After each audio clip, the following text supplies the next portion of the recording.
Excellent. So good morning, good afternoon, good evening, depending on where you are in the world.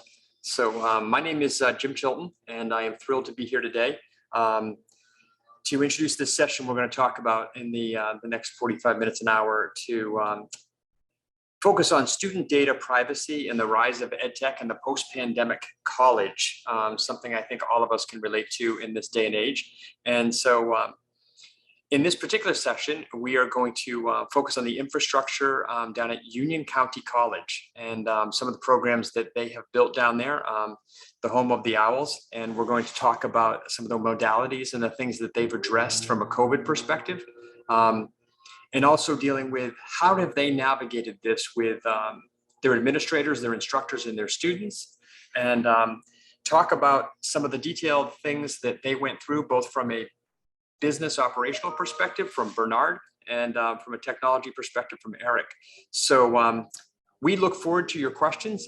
Please leverage the chat function to shoot your questions over to us, and we'll address those as we can, but we look forward to getting some of those. So without further ado, I'd like to introduce you to our two guests today from Union County. And I'll start with you, Bernard, if you could introduce yourself and tell us a little bit about who you are and what you're doing. Thank you, Jim. So I'm currently the Vice President for Administrative Services, overseeing institutional research, workforce development. And in my previous role, I was overseeing academic affairs, different departments within academic affairs as the Associate Vice President for Academic Affairs, including distance learning, and work with Cengage, our online portfolio, et cetera. So thank you. Excellent. Great. Thank you, Bernard. Eric, how about introducing yourself as well? Tell us a little bit about who you are and what you're doing. Of course, Eric Winch. I'm the CIO here at Union County College. Been in higher ed for almost 20 years now. It gets larger and larger every year. Been here for about 4 years, but moved around Jersey schools most of my career, so Jersey through and through. Excellent. Great to hear it. So again, thank you both for being here. I'm going to take you through a series of questions. Hopefully I won't put you on the spot too much, but we'll go through these together. And so Bernard, I'd like to start with you. And can you share with us what happened at Union County and when the pandemic hit New Jersey, and specifically, what was your biggest concern? Take us through that. Thank you. Well, first, actually, we were reading about the pandemic even back in February of 2020 through Inside Higher Ed and other articles. And we started ramping up even then before we went into lockdown, and we started ramping up the number of distance education, working with IT, but ramping up the number of distance ed workshops on Canvas, our LMS, and other tools to support learning. But things really started heating up, and we started getting a lot of traction once the pandemic really came to the forefront, and we realized what was happening, and to some level, the severity. Like most people, we thought it was just going to be a couple of weeks we were going to be out. So here we are. But really, we increased drastically the number of workshops, both for students and faculty, and we really try to garner all of our and leverage our staff and faculty to figure out and help them understand how to teach basically online in just in a few workshops, which is incredibly difficult. And just to give you a sense, most of our faculty, including our adjuncts, were not certified to teach online. Only about 100 or so pre-pandemic, let's say mid-March. After the pandemic, before we started that fall semester, we had over 350 of our instructors trained, certified to teach online. And what we did, we worked closely with them and students to just so they could use the tools. Again, thinking we were just gonna be out for a couple of weeks. So right. Yeah. We wanted them to be successful. So that was the key, just to get us over that little period and then get back to normalcy. Yeah, exactly. Well, that's super impressive. That's quite a turnaround in the amount of people getting ready and the challenge of getting ready for that transformation that, again, I think all of us had hoped it would be just a couple of weeks. Right. So Eric, shifting to you for a minute. So from the CIO perspective, one I can certainly appreciate is that what was your biggest concern when the pandemic hit? I mean, again, once we realized it wasn't going to be a couple of weeks, we had to figure out how to flip the higher ed model basically on its head. I mean, we're not and never really have been a remote environment. So we had to figure out how do we take a very on-campus an in-person shop and move it to 100% remote, not just students, faculty, staff, services. We had some infrastructure in place. We had VPN, we had WebEx, but they were more of convenience rather than necessity. And then once the pandemic hit, that flipped, and now that all became necessity. So it wasn't only expanding services, making sure infrastructure was in place to support that, but also teaching people what to do. Most of these people, we had a very small group of VPN users. It was mostly IT. Now we had to roll it out to faculty, staff, students. So there was training, there was access concerns. How do students reach specialized software that were in physical labs here on campus? How can they access class materials? We had Cengage Unlimited. That was obviously a big help, but we shut the doors. I think it was right before St. Patrick's Day. We left campus and didn't come back for months. So just how to keep the network secure, how to get people trained and make sure they had access, and how do we make sure that services continued in a reasonable manner? Yeah, that was my biggest concern. Yeah, I can see that. And it is, it's a crazy time about, what you both described just epitomizes that change management, in every way of like how you're going to engage, how you're going to work, how you're going to do your job, and what technologies you need to do it, and to do it in a very, very short time. And you've both did a pretty amazing job with that. So Eric, sticking with you for a second. So you had to face this fully online programs prior to the pandemic. What infrastructure is needed to deliver digital learning? What's the kind of the infrastructure to make all that possible? What it came down to was reliability. I mean, I know it's a high level term, but the network had to become more robust, more redundant, because before the pandemic, internet network outages, they were a nuisance, but you could generally navigate around them. A traditional asynchronous online class, most of the issues were on the student side. If the college was out, those classes were hosted, students can get to them from home, and it didn't really disrupt much. And a face-to-face class, it'd be inconvenient, but everyone's there. You can still teach a class. But then when we went to the synchronous remote, a network outage wasn't now just a nuisance. It was stopping all operations. And, with faculty and staff connecting remotely, any outage now became mission critical. And so what we did was just try to move forward with projects that shored up the infrastructure, added redundancy, and just built in more business continuity and disaster recovery, because we could no longer suffer an outage that was campus wide. So we had to build in redundancy. We also built Cisco classrooms, what we call remote live classrooms, where faculty could teach in real time in a classroom. And we built a VDI, virtual desktop infrastructure, so students could access specialized software from home, and expanded VPN. And these are all things we've talked about for a very long time. But in higher ed, they were kind of like, yeah, that sounds good. Maybe one day we'll do that. So in my world, if the pandemic did nothing else, it forced higher ed to kind of time warp a decade into the future, because we're doing things now that I never thought would have been done, or at least weren't going to be on the table for years. And I'm hoping that that component doesn't go away, because it's very exciting stuff. Just the way it had to come about, I wish it didn't have to come about that way. Yeah, didn't we all, right? Yeah, I mean, it's great points. So Bernard, shifting over to you. So conveniently, prior to the pandemic, Union County College had already adapted Cengage Unlimited for institutions. So the good news was that was in place. As the AVP of Academic Affairs, what was it like to vet a digital catalog of this? I mean, we got 20,000 titles. There's a lot into Cengage Unlimited. What was that process like for you? Take us through that. So just, in a nutshell, we spent a lot of time working with the faculty and the deans on reviewing the materials, ensuring that, and we worked with Cengage before, but this was on a complete institutional scale. We went all in because we realized the value of Cengage and what it would offer to our students, and it certainly paid off. We realized even more because of the pandemic, to Eric's point. leveraging all the tools of Cengage. So working closely with all the faculty and the deans, just vetting all the resources and making sure that as much as we could cover their resources that they needed for their programs. And we know that it didn't cover everything, but it really covered a substantial portion of what students needed. Most of our students in most programs, what they needed to be successful. So it was just close collaboration, working closely with them, but also with the Cengage team. And they were always here, always willing to support us in this process, which we're grateful, and it was helpful.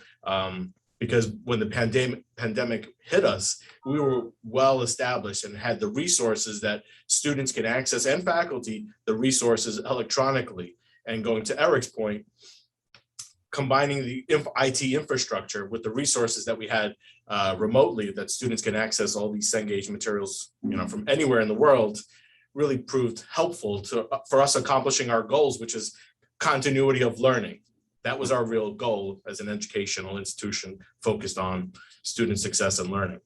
Yeah, well, and we're thrilled to be a small part of that. Tell us about, so from a student privacy perspective, I mean, I think that kind of bringing back to the topic of this particular session, that is top of mind. The things that we've talked about is big changes in every way that you are working with your students and with your faculty and the technologies that we're using. Give me kind of your perspective on student privacy and privacy in general during and post pandemic here. Yeah, I mean, we have, we work closely again with our distance ed and our IT in ensuring privacy of all these resources and tools. But at the same time, we wanted to make sure that students had all the wherewithal and the resources needed, Wi-Fi electronically, the actual ebooks and tools to be successful. And we would always leverage our LMS tools to reach out to students and also faculty to make sure that they had what they needed during this period that lasted a lot longer than anyone anticipated or most of us thought.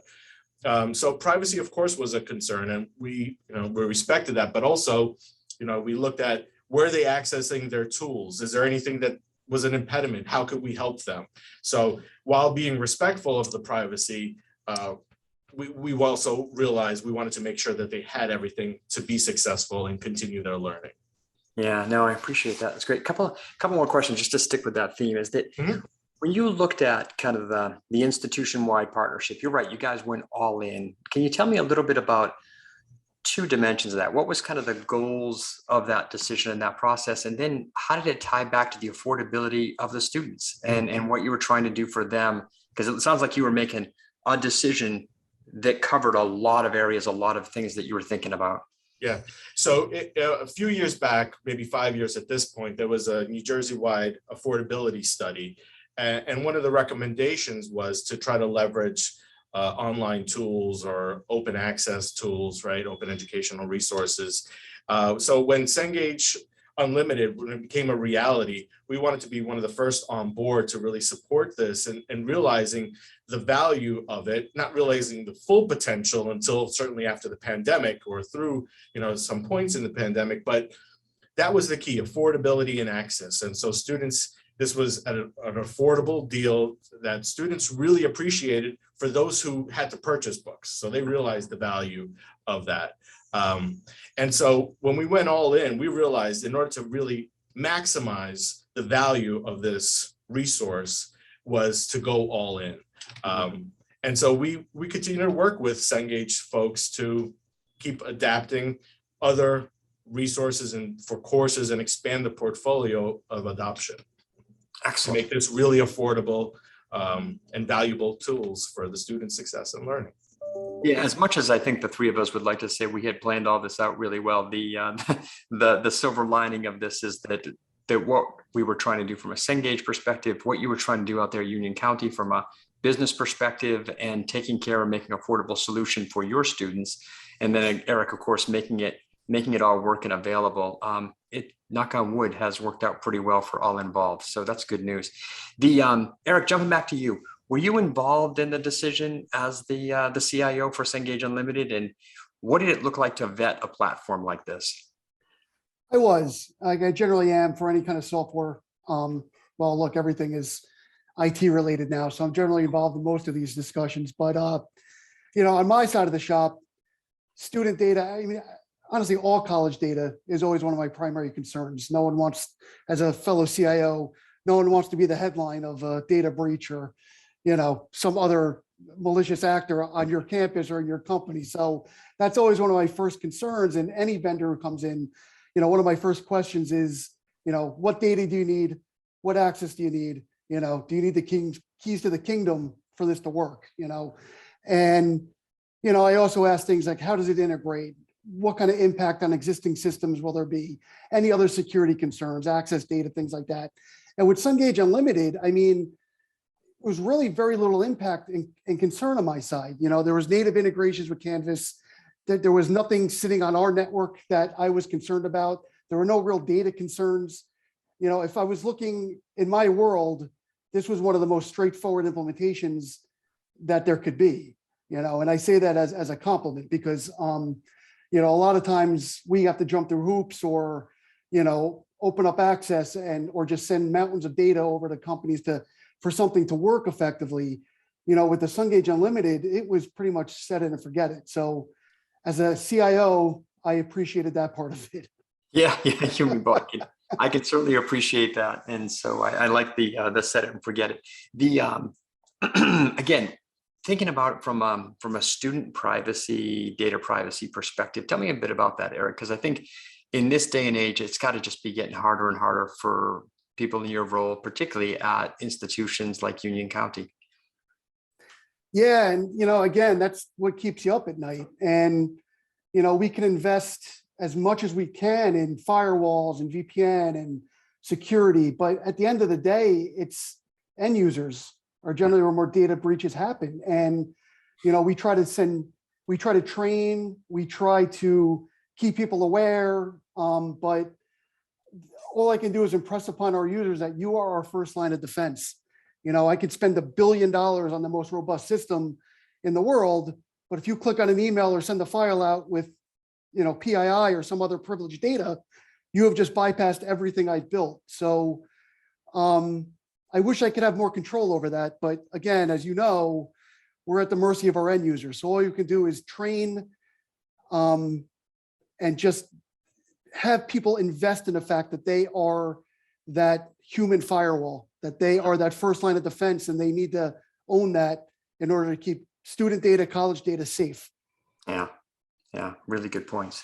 Really good points. So coming back to kind of the overall pandemic, we learned a ton during this time frame.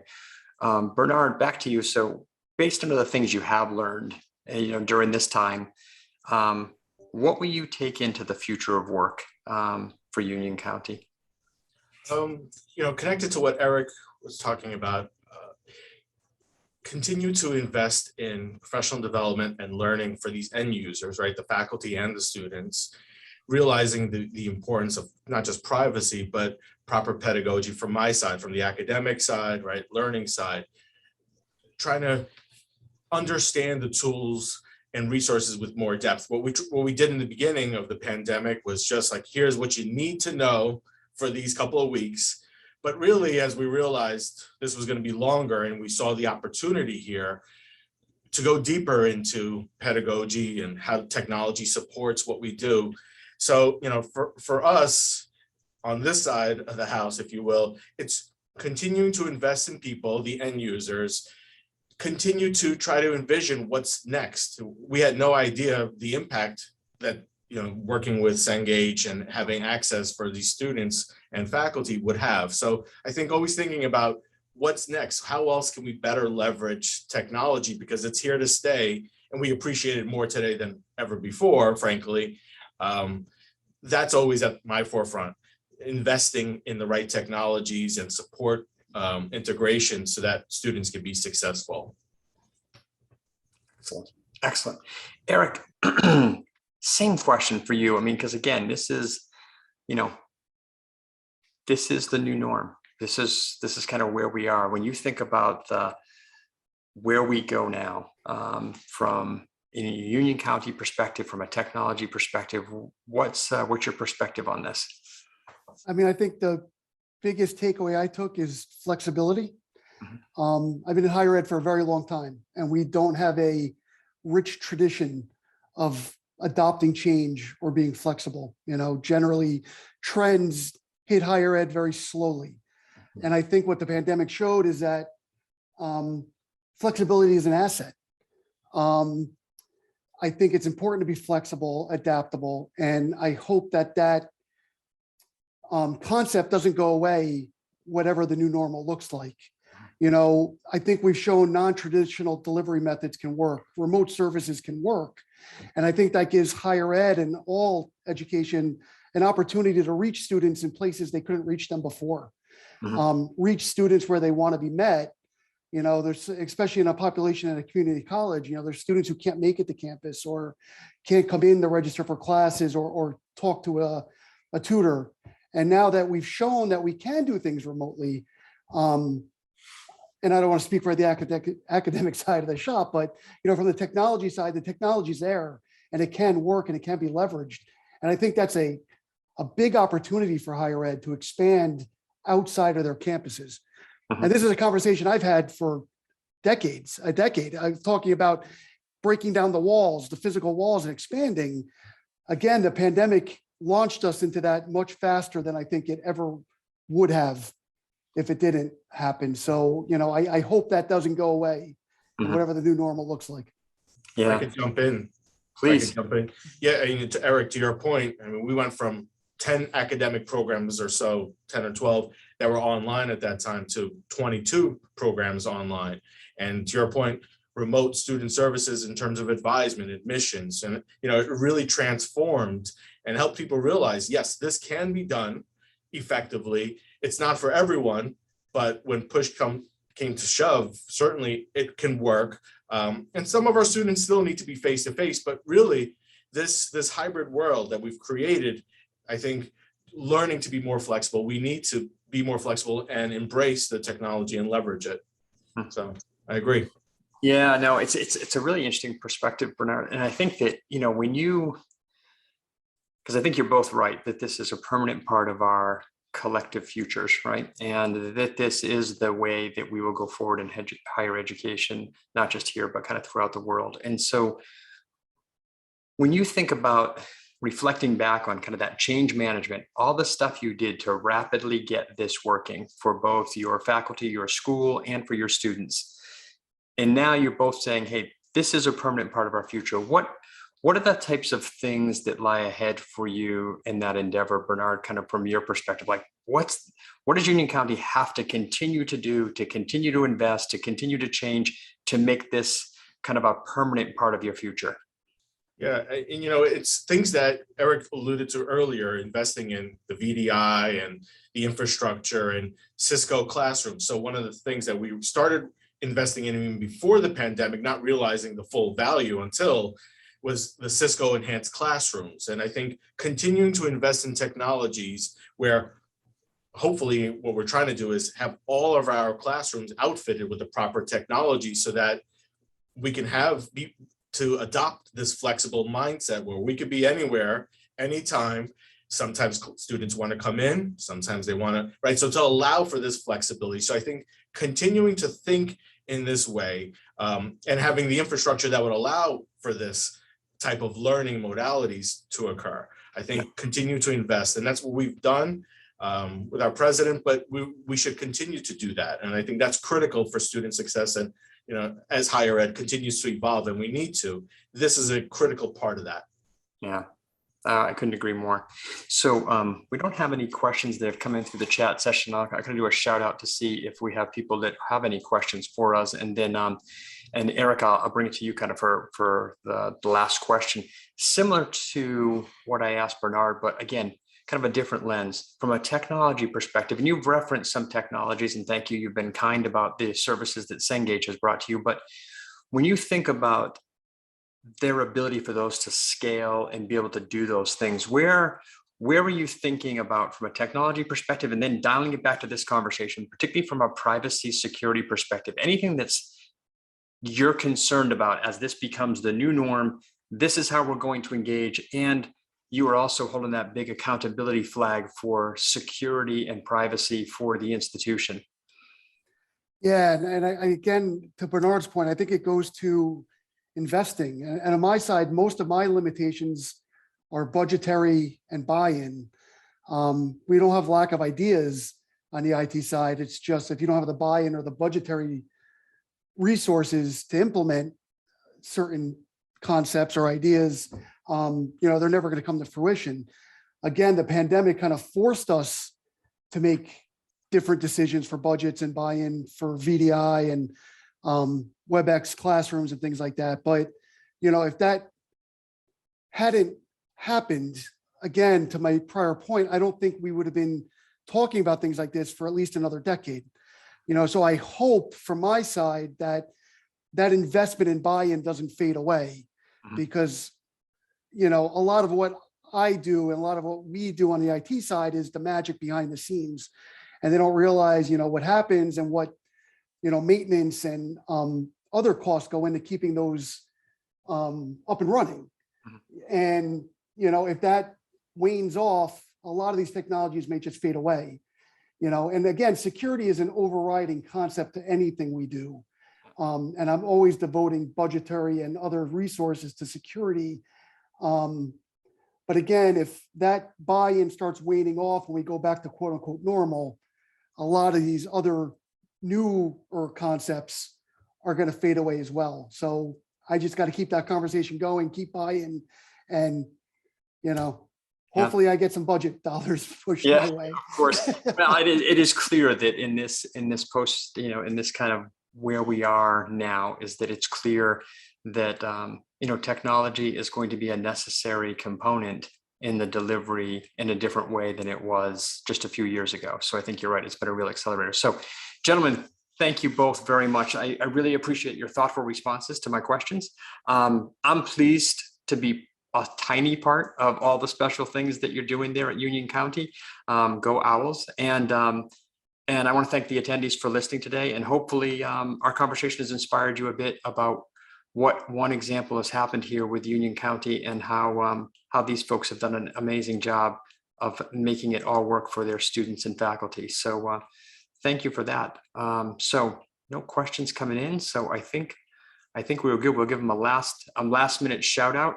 And I think I'll actually point to our logo is that, I do think that we are collectively in this place where we are truly embracing the unknown, which is why I chose this background for this conversation, because that is a permanent part of, I think, all of our futures. So again, gentlemen, thank you all very much. Really appreciate it. And I don't think we got any questions. So we must have just done a perfect job of sharing our story today.